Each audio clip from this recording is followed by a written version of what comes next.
eu tinha atingido minha liberdade financeira com 26, 27 anos, foi cedo. E aí eu comecei a pensar, caramba, cara, como que eu consegui atingir minha liberdade financeira, né? Porque, por mais que eu tivesse tido muito amor na minha vida, eu tive muito perrengue também. Então eu era o cara que eu trabalhei como barman, como garçom, né? E eu lembro que no momento que os meus amigos estavam indo nas festas para se divertir, né? Então eu lembro que eu trabalhava mais do que todas as pessoas que estavam ao meu redor, né? E a maioria das pessoas não se preocupavam com isso. No final de semana eu trabalhava, a maioria não se preocupava com isso. Então eu tive um momento muito difícil na minha vida em relação a esforço, em horas de trabalho. E chegou um belo momento que eu atingi minha liberdade financeira. Eu falei, caramba, peraí. Com certeza eu dei algum tipo de sorte, mas eu devo ter feito alguma coisa certa também para ter atingido a minha liberdade financeira tão cedo em relação às outras pessoas. E comecei a estudar na época. E uma das pessoas que eu estudei tinha sido Napoleão Hill, né? O Napoleão Hill foi um cara que estudou sobre riqueza na época dele, né? No tempo dele, só que num tempo onde não existia internet. E aí eu me questionei, poxa, será que existe algum motivo do porquê as pessoas prosperam? Que eu percebi que as pessoas, elas não devem diversificar o seu trabalho, mas devem diversificar o seu patrimônio, que são coisas diferentes. Isso. Os judeus, eles têm uma passagem que é a passagem de quando eles ensinam como investir o capital. E aí eu decidi me aprofundar nisso. E os judeus, eles representam 0,2% da população e eles têm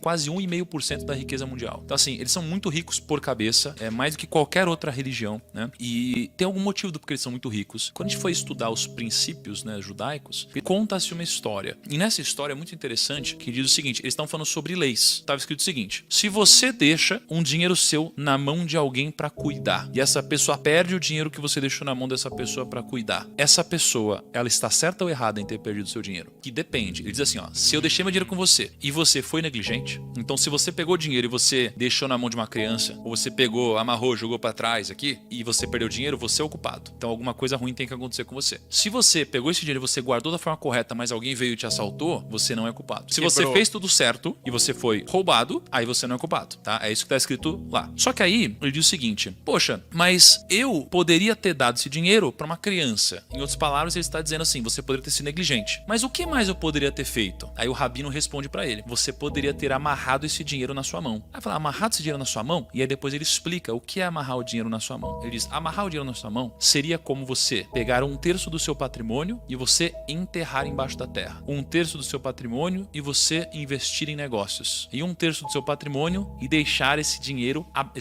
e deixar essas posses abaixo da sua mão. Então ele diz, basicamente, que para o seu capital você deveria diversificá-lo dessas 3 formas: terras, negócios e posses que estejam abaixo da sua mão. Ou seja, real estate, ações e reserva de valor. Então é muito interessante quando a gente fala sobre diversificação e quando eu vejo que o que te enriquece é o trabalho. Então no trabalho não existe espaço para plano B, C, D, é um único plano. Por quê? Porque se não tiver jeito de dar errado, você vai fazer dar certo, tá?